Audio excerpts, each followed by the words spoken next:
अब प्रवृत्ति से निवृत्ति क्या है? क्योंकि हम इतना बोल दिए, बहुत लोगों को समझ में नहीं आएगा कि क्या बोल गए गुरुजी। प्रवृत्ति से निवृत्ति की ओर चलना चाहिए, है ना? कहाँ है प्रवृत्ति, कहाँ है निवृत्ति, समझ में नहीं आएगा। प्रवृत्ति का मतलब ये होता है कि सांसारिक लोभ, सांसारिक कामों से थोड़ा मन को हटा करके और अध्यात्म की तरफ, भगवान के चिंतन मनन में अपने जीवन को लगाना चाहिए। संसार की सेवा में, यज्ञ इत्यादि में, दान पुण्य में, तीर्थाटन में, भगवान की सेवा में, इस तरफ मन को लगाना चाहिए। ये है प्रवृत्ति से निवृत्ति। अभी हमारी प्रवृत्ति कहाँ थी? समाज में थी, परिवार में थी, धन में थी, दौलत में थी, पद में थी, प्रतिष्ठा में थी, मान में थी, सम्मान में थी। मगर अब इन सब का त्याग करके अब हमारी इनसे निवृत्ति होकर के निवृत्ति काम के तरफ चलें और भगवत पथ पर आगे बढ़ें, भगवान का भजन पूजन करें, है ना? थोड़ा वैराग्य जीवन में लाएं। देखते रहे हमारे अंदर कितना संसार के प्रति राग है, कितना वैराग्य है। अगर राग लिए अगर मान लो मर गए तब तो कहीं के नहीं रह जाएंगे, क्योंकि राग भी और द्वेष भी दोनों ही बेड़ियां हैं जीव के लिए। केवल दो ही बंधन है, जो आपने सुना ना कि जो है जीव बंधा हुआ, बंध करके और नरक में जाता है, ये होता है, वो तक काहे में बंधा है जीव? कौन सी बेड़ियों में बंधा गया है जीव को? है जीव स्वयं ही अपने हाथों से बेड़ियां बना करके अपने को आपको इस संसार में बांधता है। और कौन सी बेड़ियां हैं? दो बेड़ियां हैं, राग की और द्वेष की, है ना? राग जब ज्यादा लिए रहोगे तो भी बंधन है, और वैसे ही मर गए तो फिर वही आना पड़ेगा। द्वेष किसी से अगर किए रहोगे, द्वेष लेकर के मर गए तो भी आपको आना पड़ेगा, क्योंकि हिसाब किताब तो चुकता करना ही पड़ेगा, है ना? तो भाई प्रेम की अगर राग है तो उससे प्रेम करने के लिए आओगे, द्वेष है तो दुश्मन बन करके आओगे, मगर आओगे तो दोनों में आना पड़ेगा, है ना? तो राग द्वेष से भी मुक्त होकर के व्यक्ति को, तो दशरथ जी वशिष्ठ जी के पास में गए और जाकर के कहा कि मैं गुरुदेव मेरा चौथापन आ गया है।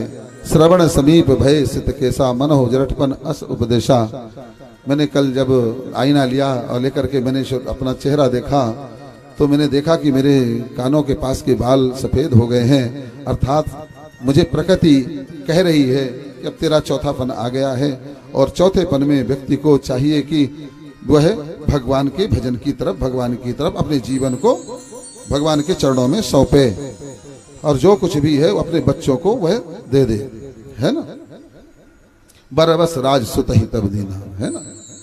बच्चों को जबरदस्ती ही उनको पकड़ा देना चाहिए, भैया आप तुम करो, तुम जानो, तुम देखो, अब हमें मत बोलना कुछ, हम हमारे ऊपर आसरा मत लगा करके मत रखना।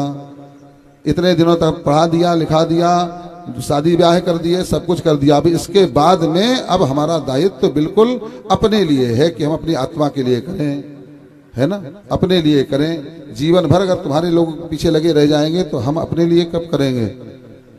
तो ये समझदारी होना चाहिए। दशरथ जी जाकर के ऐसा बोले तो बोले महाराज मैं चाहता हूं कि राम को राजगद्दी पर, अपने राजगद्दी की बागडोर राम को दे दूं, राज तिलक राम को करना चाहता हूं। और राम को इसलिए करना चाहता हूं कि राम सभी को बहुत प्यारे हैं। अयोध्या के सारे लोग भूरी भूरी प्रशंसा करते हैं कि अरे राम का बहुत सुंदर स्वभाव है, बड़े मिलनसार हैं, बड़े प्रेम से बात करते हैं, बहुत सुंदर सबसे जो है स्नेह रखते हैं, किसी से बैर भाव नहीं, किसी से देश भाव नहीं है।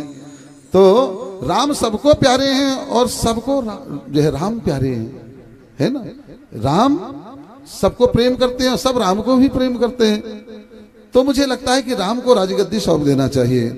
गुरुदेव बताइए कि कैसे जो है क्या किया जाए? मुहूर्त निकालिए। मुहूर्त तो देख लिया था इन्होंने, जो है त्रिकालदर्शी थे वशिष्ठ जी महाराज, कोई साधारण महात्मा तो थे नहीं।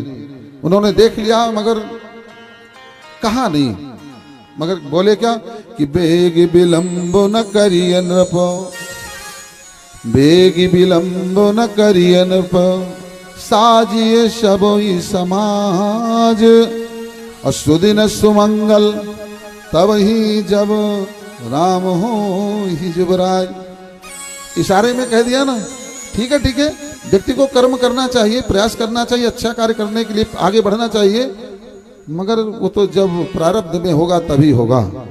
अर्थात सुदिन सुमंगल, इसके दो अर्थ निकलते हैं। एक तो ये कि भैया इसमें विचार करने की क्या आवश्यकता है। शुभ कार्य करने के लिए व्यक्ति को मुहूर्त देखने की आवश्यकता नहीं होती है, ध्यान रखिए। मगर अक्सर हम क्या करते हैं, शुभ कार्य करने के लिए ही मुहूर्त देखते हैं, अशुभ कार्य करने के लिए कभी कोई मुहूर्त देखा? कोई गया पंडित जी के पास में कि डाका डालने जा रहा हूं, देखिए जरा मुहूर्त सही साट है, लौट कर आऊंगा नहीं आऊंगा, जेल तो नहीं चला जाऊंगा। किसी का मर्डर करने जा रहा हूं, कोई मुहूर्त देखा क्या? किसी का जेब काटने के लिए कोई मुहूर्त देखा क्या?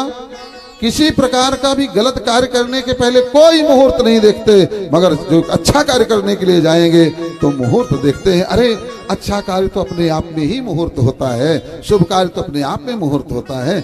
जब आपके हाथ द्वारा शुभ कार्य हो जाए वही सुंदर मुहूर्त है, उसकी मुहूर्त की क्या आवश्यकता है ना। और मुहूर्त देखा कभी आपने, कभी दूर का मुहूर्त निकल गया तो ये मन कब जो है पलटी मार जाए कुछ कहा नहीं जा सकता है। अच्छे कार्य मन में से अगर आए, उसका संकल्प हो तो तुरंत कर डालना चाहिए, नहीं तो मन तो पल पल पार्टी बदलता है महाराज। पहले कहेगा अरे अभी तो बस मैं मुख्य यजमान बनूंगा, 2 लाख खर्च करूंगा, फिर धीरे धीरे करते करते अरे क्या फर्क पड़ता है, 2 में काहे के लिए फालतू पैसा बर्बाद करना, इनकामन में आ जाओ, इनकामन में भी चल जाएगा काम। फिर धीरे धीरे मन एक मन कहेगा अरे 21 में भी तो चल सकता है, अरे क्या रखा है? फिर आएगा, फिर 11 में कहो, फिर 5100 में आ जाए, 2 से 5100 में भी आ सकता है भैया। तो मन का कोई ठिकाना है, दल बदलू है मन, कब आपका पार्टी बदल दे। अभी तो आपके पक्ष में है कि आपके अंदर सुंदर जैसे विचार उठा है, इसलिए तुरंत संकल्प ले लेना चाहिए कि नहीं, क्योंकि शुभ संकल्प भगवान की प्रेरणा से ही उठते हैं, मगर अशुभ संकल्प तो माया अपने आप जो है प्रेरित करके और करवाती रहते हैं। इसलिए शुभ संकल्प करने के लिए कोई शुभ मुहूर्त देखने की आवश्यकता नहीं है। वशिष्ठ जी के कहने का तात्पर्य यही है कि बेग विलंब न करिए, विलंब बिल्कुल मत करिए महाराज, क्योंकि जिस दिन राम को राजगद्दी आप देंगे वही शुभ मुहूर्त है, इससे बड़ा शुभ मुहूर्त क्या हो सकता है। मगर दूसरी बात यह भी आती है कि बेग विलंब न करिए, साजिए सबई समाज, सारे समाज को इकट्ठा कर लीजिए और प्रयास करिए, मगर सुदिन सुमंगल तब ही, मगर है तो नहीं भैया सुदिन अभी, है ना, संयोग अभी है नहीं, वो जब राम जी बनेंगे ना तब होगा। मगर फिर भी आप प्रयास करिए, क्योंकि कभी भी कार्य को भाग्यवादी बन करके नहीं छोड़ना चाहिए, कर्म से ही भाग्य का निर्माण होता है।